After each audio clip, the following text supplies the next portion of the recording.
손주 생각납니다. 손주들을 위해서도 기도 많이 해주시기를 바랍니다. 저 서유럽에 가면 네덜란드라는 나라가 있습니다. 네덜란드란 뜻은 낮은 땅이다, 그런 뜻입니다. 실제로 네덜란드는 바다보다 나라가 낮아요. 그래서 그 바다의 물이 넘쳐오지 못하도록 댐을 막아놨어요. 지금은 이제 콘크리트로 완벽하게 쌓았겠지만 아주 오래 전에는 돌로 쌓았대요. 돌로 쌓고 흙으로 이제 댐을 만들었는데, 여러분 저도 어릴 때 그 초등학교 교과서에 실리기가 생각납니다. 어느 날 한 소년이 추운 겨울에 그 댐 밑을 지나가는데 물이 흐르는 소리가 나서 보니까 뚝 한가운데 조그만 구멍이 나가지고 거기에서 물이 흐르더라는 거예요. 그러면서 점점 구멍이 커지더라는 거예요. 그래서 이 소년이 이렇게 내가 그냥 가버리면 이 뚝이 터져서 구멍이 점점 커지고 터져서 우리 마을이 물바다가 되겠다 생각하고 손을 넣었대요. 주먹으로 막았어요. 근데 더 커지니까 또 손을 넣고 계속해서 손을 넣으니까 이제 여기까지 들어갔어요. 겨우 물이 멈췄는데 한겨울이잖아요. 얼마나 그 물이 찬지. 그러나 이 손을 빼버리면 이제 구멍이 아주 커져가지고 댐이 무너지고 자기 마을이 물바다가 되니까 그걸 못 빼는 거예요. 그래서 다음 날 마을 사람이 갔더니 그 소년이 얼어 죽어 있더래요. 그래서 그러지만 그 어린 소년은 그 손을 안 빼가지고 죽었지만은 그 동네를 살렸다, 그런 실화가 초등학교의 교과서에 실린 걸 봤습니다. 이 한 어린 소년의 그 용기로 한 마을을 살렸다는 그런 얘기가 됩니다. 오늘이 무슨 주일이라고요? 어린이 주일입니다.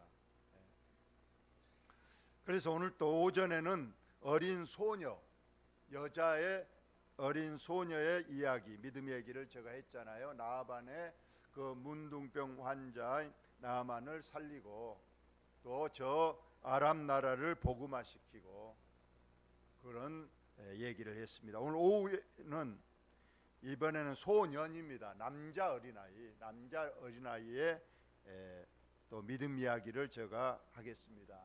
길지 않으니까 역시 정신을 집중하시고 잠깐만 들어주시기를 바랍니다. 오늘 본문은 우리가 잘 알고 있는 오병이어의 기적입니다.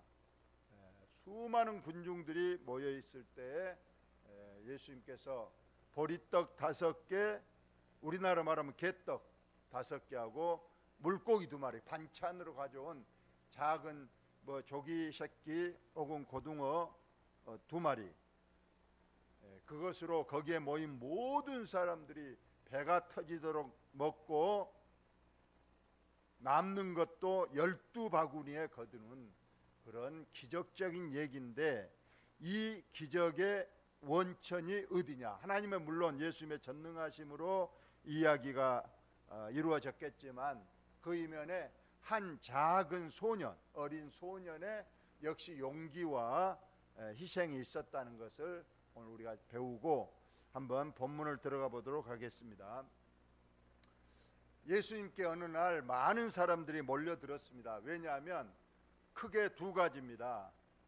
예수님이 병을 잘 고치신다는 소문을 듣고 병자들이 병을 고치려고 왔습니다.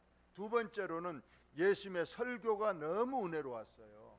천국 나라를 설교하시고 우리 인생이 어떻게 살아야 될 것인가를 아주 명쾌하고 정말로 가슴을 울리는 그런 은혜의 말씀을 해주셨기 때문에 많은 사람들이 예수님께 왔습니다. 그래서 예수님께서 병자도 치료하시고 또 설교를 하시는데 아침부터 일을 했었습니다. 전심을 건너뛰고 오후 4시쯤 이제 해가 뉘엿뉘엿 넘어가는 그 시점에서 사람들이 은혜도 됐지만은 이제 육체의 배가 고픈 거예요. 예수님도 그걸 아셨습니다. 이 많은 사람들이 전심도 건너뛰고 이제 저녁까지 여기까지 왔는데 이들이 집에 가봐야 먹을 것도 없을 것이고 지금도 몹시 시장에서 그 먼 길을 갈 것을 염려하셔서 예수님께서 오늘 기적을 행하시는데 먼저 빌립을 불렀습니다. 예수님의 12제자 중에 빌립 제자를 불러서 말합니다. 이 사람들이 다 지금 굶고 있는데 너 어떻게 하면 좋겠느냐 하고 물었습니다. 이 사람들에게 돈을 내서 떡을 어디서 구할 수 있겠느냐고 물어보시는 겁니다. 그런데 이 말씀을 한 것은 예수님께서 빌립을 시험하고자 한 것이었다. 빌립의 믿음을 시험하려고 하는 거였어요. 예수님이 바로 기적을 행할 수도 있었지만은 어떻게 하는가 먼저 믿음을 시험해 보고 기적을 행하시려고 했던 겁니다. 과연 빌립은 예수님께 어떤 대답을 했을까요? 다 같이 한번 읽어봅시다. 시작. 빌립이 대답하되 각 사람으로 조금씩 받게 할지라도 200데나리온의 떡이 부족하리이다. 나중에 결과론적으로 거기 모인 사람의 숫자가 20세 이상 남자만 씌었는데 5,000명입니다. 그렇다면 여자가 더 많았을 것이고 20세 이하 소년들 어린이도 있었을 겁니다. 다 합하면 약 2만 명 정도 되는 사람이에요. 자, 2만 명에게 오늘날 짜장면 10,000원짜리 먹이면 2만 곱하기 10,000 하면 얼마 하겠습니까? 얼른 계산 안 된가요? 계산기 누가 있으면 10,000원짜리 200명 2만 명 먹으면 얼마냐? 2만 곱하기 10,000 계산이 안 되죠. 2천만 원. 지금 그 얘기를 하고 있는 거예요. 지금 빌립은 2천만 원이 있어야 10,000원짜리 짜장면 사서 이 사람들에게 먹일 수 있습니다. 그렇게 말했습니다. 이 대답은 예수님께 흡족한 대답이 됐을까요? 이것은 예수님이 원하지 않는 대답이었을까요? 2천만 원 있어야 이들을 먹여서 배부르게 할 수 있습니다. 이 대답은 예수님이 원하지 않는 대답이었어요. 예수님은 얼마든지 기적을 행하실 수 있는데 지금 이 제자들과 여기 있는 사람들이 예수님의 하나님의 아들 되심, 전능하심을 믿는 믿음이 있는가를 먼저 시험을 하셨는데 바로 빌립은 이성적으로 계산적으로 대답한 겁니다. 돈도 없거니와 돈이 있어도 지금 짜장면집에 가서 2만 그릇을 어떻게 조달할 수 있겠습니까? 이건 불가능합니다. 그냥 굶겨서 돌려보내시지요 하는 그런 현실적이고 이성적이고 합리적인, 오늘날의 모든 사람이 그렇습니다. 그러나 그것은 예수님의 원한 대답이 아니었습니다. 두 번째 누가 등장하는가 보십시다. 제자 중 하나 곧 시몬 베드로의 형님입니다. 동생. 시몬 베드로가 형님이고 안드레가 동생입니다. 그 안드레가 예수께 여짜오되, 우리가 전에 한번 수요일날 다뤘습니다마는 베드로가 먼저 믿었을까요? 안드레가 먼저 믿었을까요? 안드레가 먼저 믿었어요. 믿고 나서 가장 먼저 누구를 전도했다고요? 형님 베드로를 전도했습니다. 오늘 이 안드레가 예수님의 마음에 딱 합한 이제 대답과 말을 합니다. 자, 안드레가 예수님께 왔습니다. 근데 혼자 온 게 아니었어요. 어린아이를 하나 데려왔는데 여기 한 아이가 있어서, 원어적으로 이 아이가 어린 소년입니다. 남자아이예요. 한 아이가 있어 보리떡 5개와 물고기 2마리를 가지고 있나이다. 즉 그의 어린아이의 어머니가 전심 때 먹을 도시락 하나를 이 소년에게 줬는데 이 아이가 도시락 뚜껑을 열어보니까 거기에 조그마한 게떡 5개, 반찬으로 조그마한 물고기 2마리, 즉 어린아이가 전심 한 끼 먹을 수 있는 도시락, 이것을 가지고 있는 걸 보고 바로 안드레가 이 소년을 데리고 예수님께 왔던 거예요. 또 다른 본문에 보면 이 어린아이가 먼저 안드레에게 이 도시락을 드렸던 겁니다.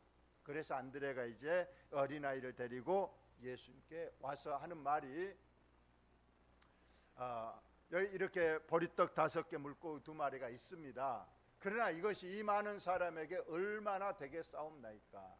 소년 1명 겨우 먹을 이 음식 가지고 이 2만 명의 사람들이 먹을 수는 없겠지만은 안드레는 믿음의 사람이었습니다. 이걸 가지고 예수님께서 기적을 베푸시면 여기에 모든 사람이 다 배불리 먹고도 남을 수 있겠습니다 하는 예수님을 하나님의 아들로, 예수님이 기적을 행하실 수 있는 것을 확실히 믿는 믿음이 있었다는 겁니다.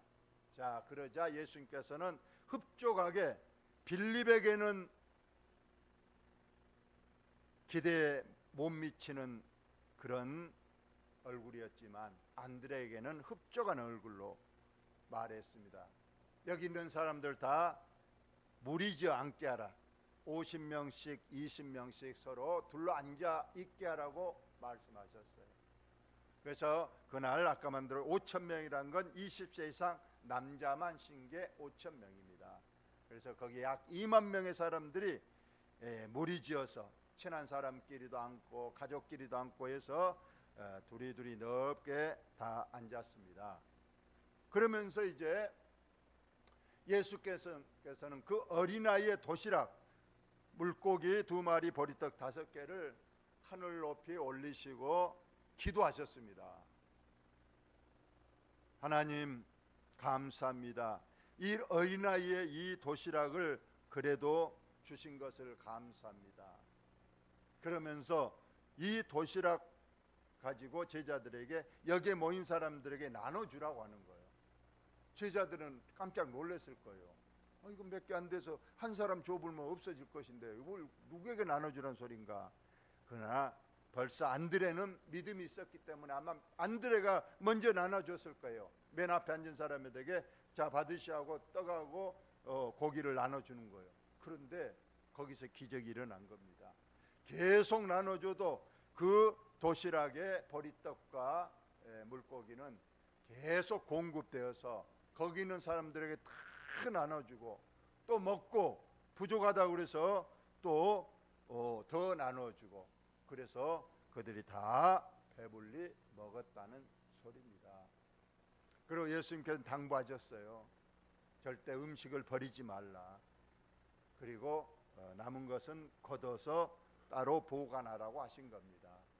그래서 남은 조각을 다 거두어서 12강주리에 댐으로, 그걸 또 집에 또 음식 없으신 분들 가져가도록 하시고, 그래서 그날 풍성한 은혜의 잔치, 기적의 잔치가 있었다고 얘기를 합니다. 자, 여기에서 이 어린아이, 여러분 어린아이 간혹 이제 한 5살, 4-5살 애들 사탕 가지고 있잖아요. 손주들 오면 꼭 실험해 보시기 바랍니다. 그 먹고 있는 애에게 할아버지 사탕 좀 줄래 물어보세요. 줄까요 안 줄까요? 예, 그렇습니다. 주는 애도 있고 안 주는 애도 있어요. 그러나 실상은 그 할아버지가 그거 뺏어 먹으려고 주라 그러진 않잖아요.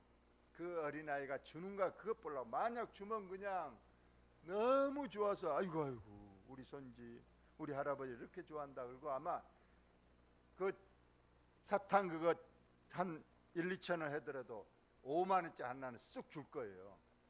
근데 어떤 애는 끝끝내 안 줍니다. 이거 내 먹을 거야 하고 할아버지고 뭐이고 하고 그냥, 그럼 할아버지가 미워서 그 애한테는 1,000원짜리 하나 주는 거예요. 이 어린아이는 실상 자기 먹으려고 가져온 거잖아요. 이걸 남한테 준다는 거, 이거 큰 믿음이 있어야 돼요. 그런데 오늘 이 소년은 기꺼이 이 음식을 내놔서 모든 사람과 함께 나눠 먹기를 원했다는 거예요. 그러자 예수님께서도 그 믿음을 보시고 이 어린아이의 도시락으로 오병이어의 기적을 행하시고, 성경에서 마태, 마가, 누가, 요한, 이걸 사복음서라고 그러는데 사복음서에 다 예수님의 행적이 기록된 건 몇 개 안 됩니다. 그런데 이 오병이어의 이 기적만큼은 마태복음에도 자세히 기록되어 있고 마가복음, 누가복음, 요한복음에 자세히 기록돼서 이 어린아이의 이 도시락 한 개의 헌신이 얼마나 큰가를 우리에게 알려주고 있습니다. 여러분, 우리 주님께서도 늘 말씀했습니다. 황금률이라고 하는 가장 대표적인 진리가 남에게 대접하라는 겁니다. 대접하면 하나님께서 너희에게 채워주시는데 후히 주시되 누르고 넘치도록 하나님께서 축복을 부어주신다고 했어요.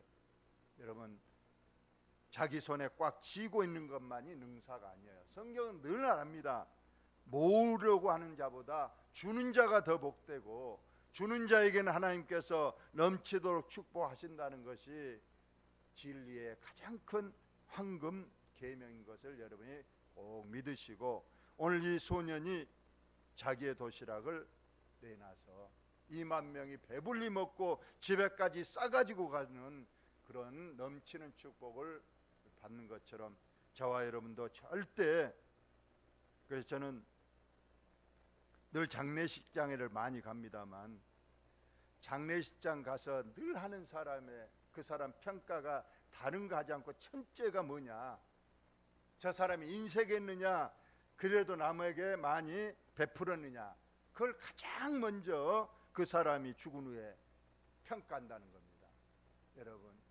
여러분이나 무덤 속에 있는데 혀를 끌끌 차면서 저 사람 생전에 너무 인색했어, 자기 것밖에 몰랐고 늘 얻어만 먹고 한 번도 베푼 적이 없었다, 그 말을 무덤 속에서 들은다면 얼마나 이거 어리석은 일입니까?